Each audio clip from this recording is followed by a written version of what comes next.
So let's go and have a look at all these events he's smurfing. That's why he wins Player of the Year at the end of 29. I think justifiably so, by the way. So you come to the first event of this year, Katowice 2020.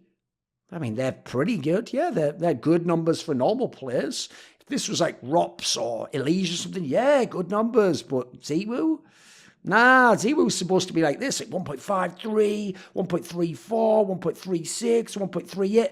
But what's going on here, mate? Another drop-off at a big prestige event. By the way, understand, this is what you should expect from the majority of players in their career. This is why, if you want to say he was an extremely good player, a very good player, one of the best rookies, one of the best players we've ever had, I'm with you. If you want to go, he's the GOAT, undisputed, even all the numbers, they don't know, do they? By the way, I'll show you some of Simple's numbers later, but you got to understand, like, you got to track the expectations for these guys. This is only in, like, the second year of his big LAN career, and it's just not going well. Playoff performance at another prestige event.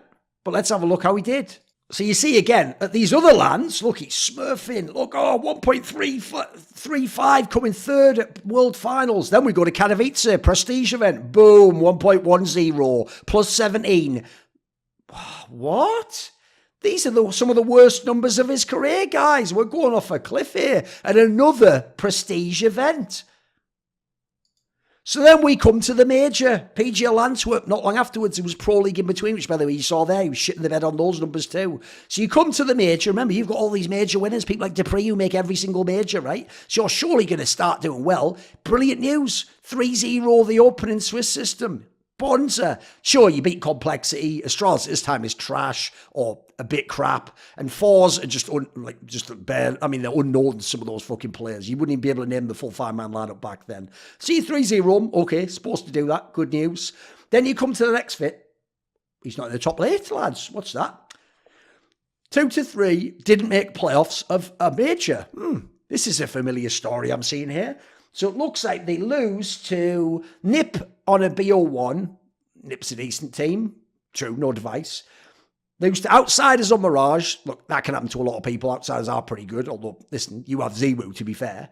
Then you beat Team Liquid, who's definitely a rough team at this point in time, 2-0. This is when they had shocks. Then you beat Big 2-1. I mean, they're just not that team in terms of that much firepower. And you lose to Heroic 2-1, who, yeah, that's not the end of the world. Like, Heroic's a solid team. Still, you do have, in theory, the person people call them the GOAT on your team. Can you never just get, like, a big win over one of these ones here? Nope. You're out again. And what's that? Familiar story, guys? 9th to 11th. Same fucking story over and over at these prestige events, boys. Also, this is obviously another mildly contentious topic. It's a teammate of yours right now.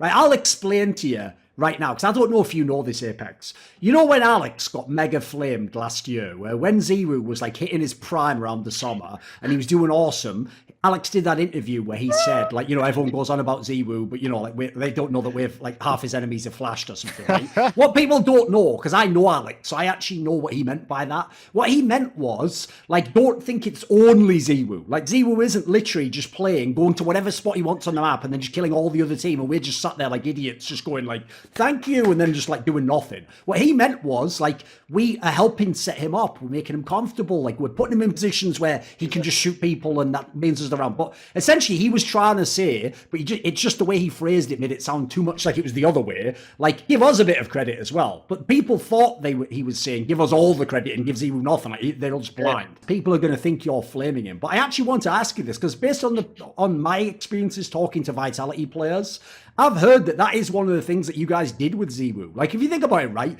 I always said to people, the weirdest thing about ZywOo is that he was, like, amazing immediately. Like, even if you have the skills to be, normally it takes years to get comfortable playing at tier 1, to find your role into. So I would totally believe that you guys probably did do a good job setting him up and figure out how to use him, what's better for. Is this a part of using ZywOo in a team? Well, obviously. I mean, what was saying Alex, and I was agreeing with him, is that when you're just making sacrifice for him. For example, we never let him, like, for example, at some point he was entry fragging, and I just asked him, please don't entry frag, we need you. Like, ZywOo is the best refragger in the world, like, there is no doubts. Yes, when he's trade second, frag, third, yeah. He's too good at that, like, way too good. Aiming wise, AVP, AK, Glock, whatever, he's too good at that.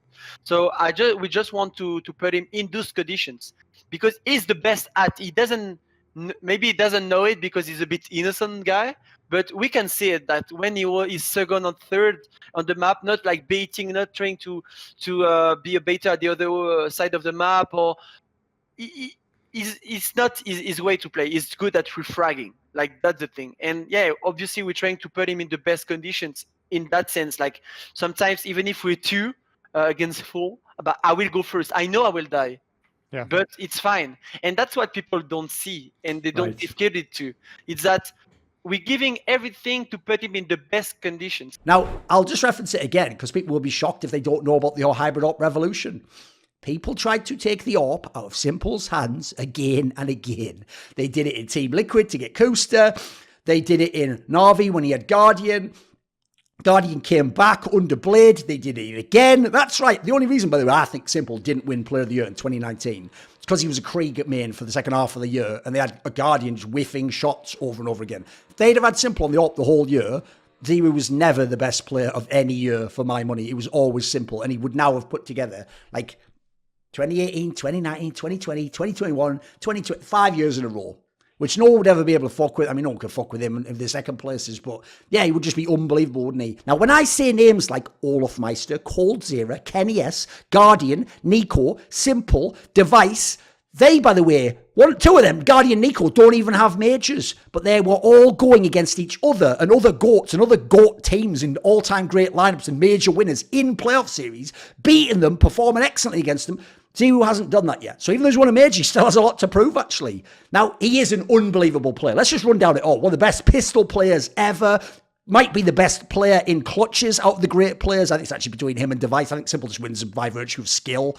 I would probably say the best rifler among the AWPers. He's actually a better rifler than Simple, even though Simple's very, very good. And Device was very good, but he was never like the god rifler anyway. He's just extremely good and well-rounded. He's basically good with like every weapon, isn't he? His one problem is he hasn't yet done it on the biggest stage with the hardest teams and done to the absolute max level. But you know what? Only Simple has.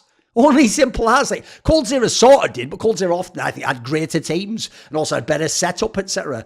And also, I'll add in, I think Z was doing an amazing job now, both rifling and being a T-side entry or second entry sometimes. And let Debris go first, then he farms up the kills. I think that's actually very laudable too. That's something certain other players maybe don't want to do, or they play a bit more off the pack, as it were, and play a little bit more lurky. So he is one of the absolutely most phenomenal players to ever play Counter-Strike. Ideally, you'd want the noob who comes into Counter-Strike now in CS2 or in 3 years, when someone says, who was the best in CSGO? And they go to this website, Wikipedia, they look up HLTV MVP awards, they know HLTV's the main website of Counter-Strike.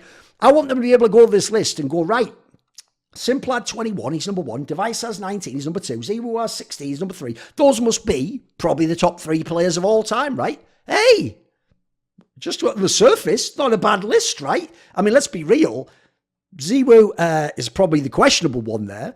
Device and Simple probably are on a lot of people's top 2, right? Especially because the people who like Device go off the resume and the people who like Simple go off the eye test and the raw stats. So actually the top 2's pretty good here. In fact, even ZywOo being there is pretty good, right? He's been a pretty dominant player the last few years. Then you get to like Get Right, Kenny S. Problem is, before I even go any further, I have to point out that the ZywOo one isn't what it seems to be. Now, ZywOo was an insanely good player over those years. You can even argue in most of those years he's better than Device was at Device's best. Although, to be fair, Device was doing it in the final of majors. ZywOo's only ever played in one final of a major, or indeed one playoff series at a major more than once ever in history. It only ever happened at the Blast Paris major. But the problem I have here is ZywOo especially, particularly because some of his best years, one of his number 1 years, was online, 2020, and then a bunch of 2021 was online. He didn't win many MVPs in 2021 because Vitality was shit until the end of the year. But the problem is he farmed too many online MVPs, basically. So here's my thing with that. If you want to count all Counter-Strike, you can include that if you want, but I only count LAN Counter-Strike. I told people, I'm only going to entertain online Counter-Strike. Well, it's all we've got. Just keep the scene going. But when it comes back, like, it's not that I discount it entirely, but it's way less important than LAN to me. So when we came back, I personally think for a list like this, if we're talking about greatest players ever, just ignore the online MVP. So I think you take the 6 online MVPs off, in which case ZywOo has 10. By the way, he would still be third. The difference is, though, he would be tied for third with who? Get Right and Kenny S. By the way, 2 of the best individual players ever in the history of Counter-Strike, 2 of the highest peaks ever in the history of Counter-Strike. Isn't that pretty fair that ZywOo, who is still, by the way, trying to add the longevity of people like Kenny S and Get Right, isn't it kind of fair that he's actually ranked with them? Like, if someone said to me, Get Right or Kenny S is like the third best or tied for third best player ever in Counter-Strike history, I'd go, yeah, that sounds actually like it could be right, actually. That sounds like it could be plausible. Obviously, if you're talking about all of history, the eye test, how they played, who's on their teams, like, that's pretty up there. Meanwhile, ZywOo being third and 6 medals ahead of those 2, that does seem off. And then, spoiler, if we're talking about lands, it is off. This was just online competition. Now, yeah, you can say, yeah, but ZywOo could have done that at the LAN, and if it had been the LAN, yeah, that's all great. But he didn't, and that didn't happen, so it's irrelevant, I'm afraid. It didn't happen, and so we can't say that. When ZywOo has played around, or when he's in positions to be the primary carry, to have all the resources, he's in a situation where he's just got to take his gunfights, yeah, you know what? He is a contender for the best player ever in history. He's a contender for the best player in the world. He is all the things, if you're a ZywOo fan, you would want him to be, but this is the key thing. Even in the way people give compliments to ZywOo, teammates of his, people who like him, like Snappy, etc. Even when the people like Snappy tried to explain that they think he's better than Simple, if you actually listen to how they do it, this just shows where we have a difference of opinion. They actually explain, basically, in a positive way, what I actually think is some of the deficiency of ZywOo's game, which is that, by all accounts, he is a guy who has a good team understanding. He is a guy that has a willingness to sacrifice at times. He is someone who will just play a role if you want and not be the main center of attention always. He is someone who will give up space to other people or give spots or even the AWP to someone else. He is someone apparently who was really good at listening to the coach and the in-game leader and doing what they ask and won't be too selfish and will wait for instructions sometimes. The point is, those are good qualities themselves in moderation, but it sounds to me, and from some of the things I've heard, like it goes too far sometimes in that respect. Now, you know you never catch me dolo online because I'm rolling deep and we dem boys. Who am I talking about? The Skrilluminati. So this video and the content on my channel is kindly supported by Matt Pugnatio Rajcula, Toucan, Jensen Goh, Nicky, Jasun, you know who my second in command is, Jerky's Minion. Do you want to suggest a topic or a guest for some of my content? Would you like to ask me a question in an AMA? Do you want to take part in one of those lengthy discussions where you get to set the topic? Maybe you want to see who upcoming guests are in my interviews and on my talk shows. Well, all of these perks and more are available to you if you put your money where your mouth is and join the Skrilluminati today. How? Via the Patreon link in the description box below.